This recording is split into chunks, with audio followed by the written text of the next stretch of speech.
Hello दोस्तों, नमस्कार, जय हिंद। स्वागत करता हूं आप सभी का एक बार फिर से आपके अपने यूट्यूब चैनल पे, आपके अपने क्लासेस में, पिंगाक्ष क्लासेस के इस लाइव सेशन में। हमारा जो आज का सेशन है वो मिक्स जीके स्पेशल है, यानी कि साइंस और जीके का मिक्स। ये सामान्य ज्ञान प्रश्नोत्तरी है। तो दोस्तों 20 में से 15 प्रश्न का सही जवाब देते हैं तो आपकी तैयारी बहुत ही शानदार जारी होगी। आज जो हम लेके आए हैं 15 की जगह 20 प्रश्नों का ये सेट लेके आए हैं। तो अग्निवीर बनना चाहते हैं, आर्मी में जाना चाहते हैं, उनके लिए ये सेशन बहुत ही शानदार है। जिनका एग्जाम 13 इस जनवरी में आने वाला, उनके लिए सेशन बहुत ही शानदार होने वाला। तो चलिए सेशन को स्टार्ट करेंगे।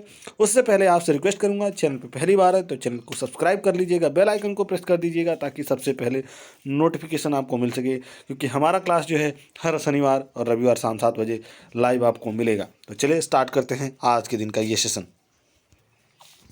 लीजिए, mix GK for army Agniveer aspirants. पहला प्रश्न आपकी स्क्रीन पे। सबसे बड़ी आंखें किस स्तनधारी प्राणी की होती हैं? ऑप्शन आपके सामने हैं। ए हिरण, बी हाथी, सी गाय और डी भैंस। सबसे बड़ी आंखें किस स्तनधारी की होती है, यानी स्तनधारियों में सबसे बड़ी आंखें किसकी होती हैं? स्तनधारी का मतलब आप समझते होंगे दोस्तों, वो पशु जो हमें दूध देते हैं। तो सबसे बड़ी आंखें किसकी हैं? सही आंसर है आपका ऑप्शन ए हिरण। जिन लोगों ने भी मार्क किया होगा बिल्कुल करेक्ट है। हिरण की आंखें स्तनधारी पशुओं में सबसे बड़ी होती है। चलिए बढ़ते हैं हम दूसरे प्रश्न की तरफ। आज कार्बन डाइऑक्साइड C2O के उत्सर्जन में सर्वाधिक योगदान करने वाला देश? बताइए दोस्तों, बहुत ही शानदार ये क्वेश्चन है, बहुत इंपॉर्टेंट क्वेश्चन है। कार्बन डाइऑक्साइड C2O के उत्सर्जन में सबसे सर्वाधिक योगदान देने वाला कौन सा देश है? ऑप्शन आपके सामने है। ऑप्शन है ए संयुक्त राज्य अमेरिका, बी भारत, सी रूस और डी चाइना यानी कि चीन। तो सही आंसर है ऑप्शन ए संयुक्त राज्य अमेरिका। बिल्कुल करेक्ट है ऑप्शन ए। जिन लोगों ने मार्क किया होगा बिल्कुल करेक्ट है। चलिए बढ़ते हैं तीसरे प्रश्न की तरफ। निम्नलिखित में से कुछ उद्योग में अभ्रक कच्चे माल के रूप में प्रयुक्त होता है? किस उद्योग में दोस्तों अभ्रक जो है कच्चे माल के रूप में प्रयुक्त किया जाता है, यानी उपयोग में लाया जाता है? तो ऑप्शन देखिए। ए कोयला, बी विद्युत, सी हीरा और डी इनमें से कोई नहीं, यानी कि नन ऑफ दीज। तो बहुत इंपॉर्टेंट क्वेश्चन है ये। सही आंसर है ऑप्शन बी विद्युत। विद्युत में जो है अभ्रक जो है कच्चे माल के रूप में इस्तेमाल होता है। चलिए बढ़ते हैं चौथे प्रश्न की तरफ। विद्युत प्रेस का आविष्कार किसने किया था? बताइए, इलेक्ट्रिक आयरन का आविष्कार किसने किया था? देखिए ऑप्शन आपके सामने है। Option A Graham Bell, B Macaulay ने, सी थॉमस एल्वा एडिसन ने और डी हेनरी सीले ने। तो सही आंसर है ऑप्शन डी, बिल्कुल करेक्ट है, हेनरी सीले ने। हेनरी सीले ने विद्युत प्रेस का आविष्कार किया था। चलिए पांचवें प्रश्न की तरफ बढ़ते हैं। प्रेशर कुकर में खाना जल्दी पक जाता है क्योंकि? ऑप्शन ए प्रेशर कुकर के अंदर दाब अधिक होता है, प्रेशर कुकर का द्रव्यमान अधिक होता है, कुकर में रबर लगा होता है, या इनमें से कोई नहीं। तो सही आंसर है ऑप्शन ए प्रेशर कुकर के अंदर दाब यानी कि प्रेशर बहुत ज़्यादा होता है। ऊपर से नॉर्मल बर्तन और प्रेशर कुकर में अंतर यही है कि वो भोजन पकाने में प्रेशर का इस्तेमाल ज़्यादा करता है, क्योंकि भाप जो है जल्दी बाहर नहीं निकल पाता है, इसलिए। चलिए, तो इसलिए आपका ऑप्शन ए सही है, प्रेशर कुकर के अंदर दाब अधिक होता है। चलिए छठवां प्रश्न देखते हैं। दाब बढ़ाने पर जल का क्वथनांक घट जाता है, या ऑप्शन बी बढ़ता है? ऑप्शन ए घटता है, बी बढ़ता है, सी स्थिर रहता है और डी इनमें से कोई नहीं।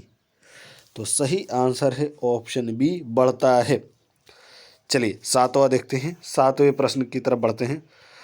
प्रत्येक क्रिया के बराबर व विपरीत दिशा में एक प्रक्रिया होती है।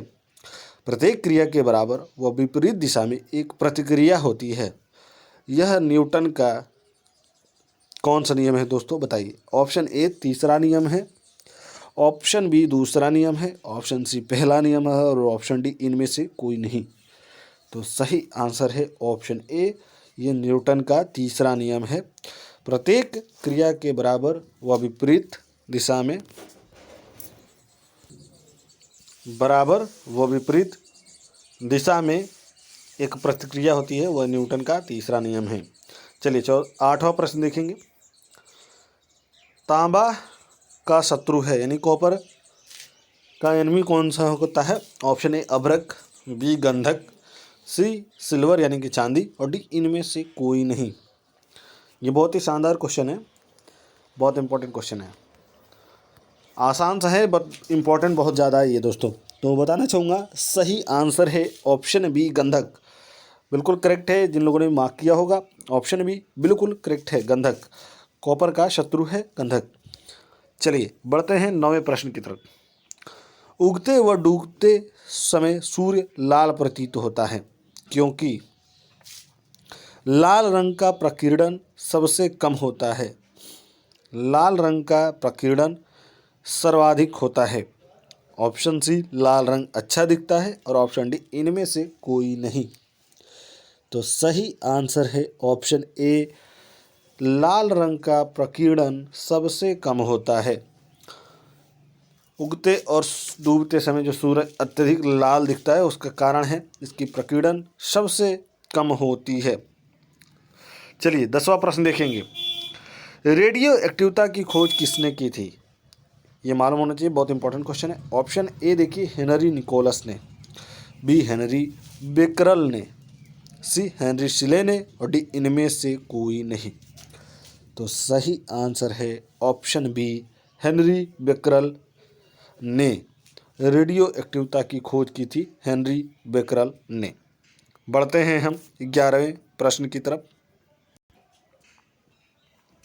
11वां प्रश्न आपकी स्क्रीन पे ये रहा। दो समतल दर्पण एक दूसरे से 60 अंश के कोण पर झुके हैं। इनके बीच रखी एक गेंद के प्रतिबिंबों की संख्या कितनी होगी? ऑप्शन ए 2, बी 3, सी 4 और डी 5। तो सही आंसर है, दो समतल कोण हैं तो उनके प्रतिबिंबों की संख्या जो बनेगी 5। 60 डिग्री पे झुके हैं और उनके बीच एक गेंद को रख दो, उस गेंद के प्रतिबिंब कितने बनेंगे? तो 5 बनेंगे। चलिए बढ़ते हैं हम 12वें प्रश्न की तरफ।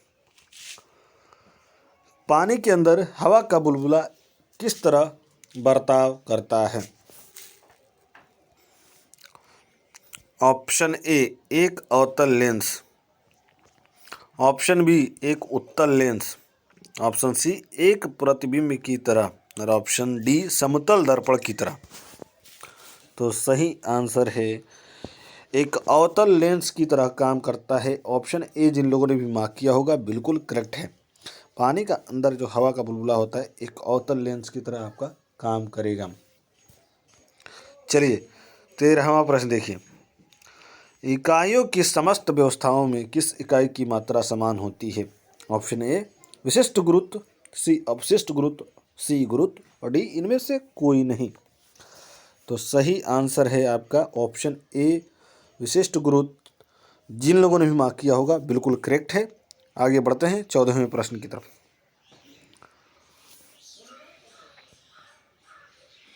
यदि कोई मनुष्य समतल दर्पण की ओर 4 मीटर प्रति सेकंड की चाल से आ रहा है तो दर्पण में मनुष्य का प्रतिबिंब किस चाल से आता हुआ प्रतीत होगा? कोई मनुष्य समतल दर्पण की तरफ 4 मीटर प्रति सेकंड की तरफ से चल रहा है तो दर्पण में मनुष्य का प्रतिबिंब किस चाल से ज्ञात होगा या प्रतीत होगा? ऑप्शन ए 4 मीटर प्रति सेकंड, ऑप्शन बी 8 मीटर प्रति सेकंड, ऑप्शन सी 16 मीटर प्रति सेकंड और ऑप्शन डी इनमें से कोई नहीं।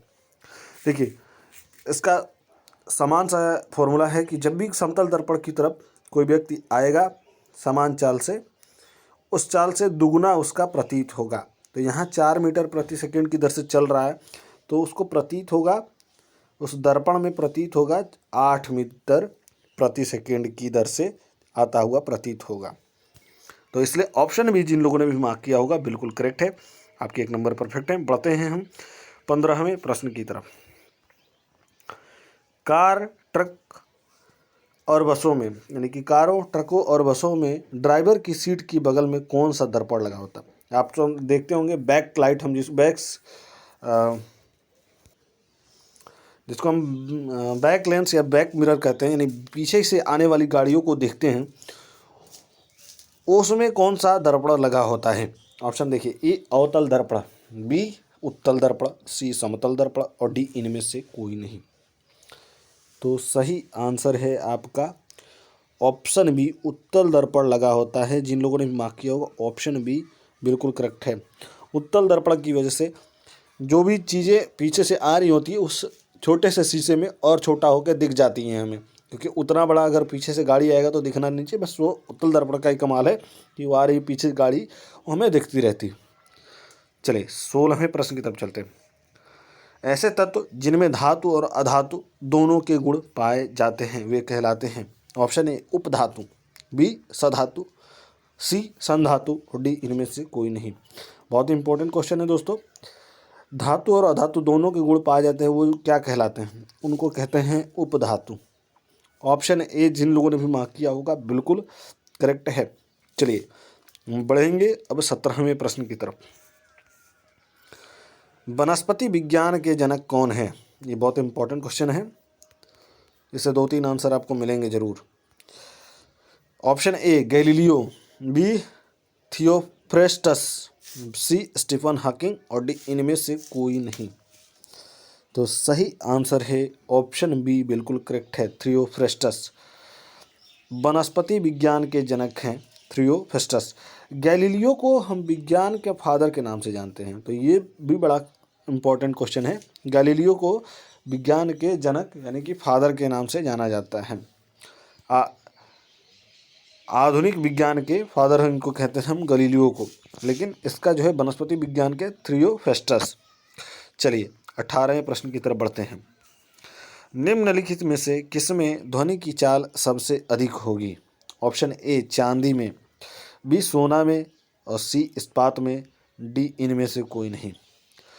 देखिए ऑप्शन सी बिल्कुल करेक्ट है, इस्पात में। जिन लोगों ने भी मार्क किया होगा बिल्कुल, ध्वनि की चाल इस्पात में बहुत ज़्यादा होती है। आपने देखा ही होगा बचपन में या अभी भी हमारे घर में जो ड्रम होते हैं जिसमें अनाज वगैरह रखते हैं वो इस्पात से ही बना होता है। उस पर आप टच करके देखिए बहुत देर तक झनझनाता है, झन करके आवाज़ आती है। तो ध्वनि की चाल सबसे ज़्यादा इस्पात में होती है।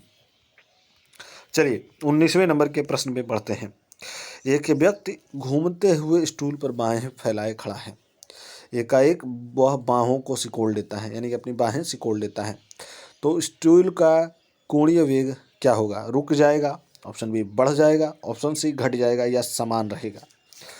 तो सही आंसर है उसका कोणीय वेग जो है बढ़ जाएगा एकाएक, क्योंकि हाथ से वो बैलेंस करके रखता है, हाथ फैलाए तो बैलेंस रहता है। जैसे वो हाथ रोकेगा उसका कोणीय वेग बहुत तेज़ी से बढ़ जाएगा। ऑप्शन बी बिल्कुल करेक्ट है। जिन लोगों ने भी मार्क किया होगा बिल्कुल करेक्ट है। अब बढ़ते हैं हम 20वें प्रश्न की तरफ, आज के दिन का आखिरी प्रश्न। चंद्रमा पर बम विस्फोट होता है, इसकी आवाज़ पृथ्वी पर क्या होगी? ऑप्शन ए सुनाई देगी, ऑप्शन बी सुनाई नहीं देगी, ऑप्शन सी दुगनी सुनाई देगी और ऑप्शन डी इनमें से कोई नहीं। तो सही आंसर है ऑप्शन बी सुनाई नहीं देगी, क्योंकि डायरेक्ट कोई कांटेक्ट नहीं है चंद्रमा का पृथ्वी से, इसलिए हमें ऑप्शन बी बिल्कुल करेक्ट है। वहाँ पे कोई बम विस्फोट होता है, पृथ्वी पर सुनाई नहीं देगी, चाहे वो कितना भी बड़ा धमाका हो। इसी के साथ आज का ये सेशन समाप्त होता है। मैं मिलूंगा आपसे एक नई वीडियो में कल के दिन। तब तक के लिए धन्यवाद। जय हिंद, जय भारत।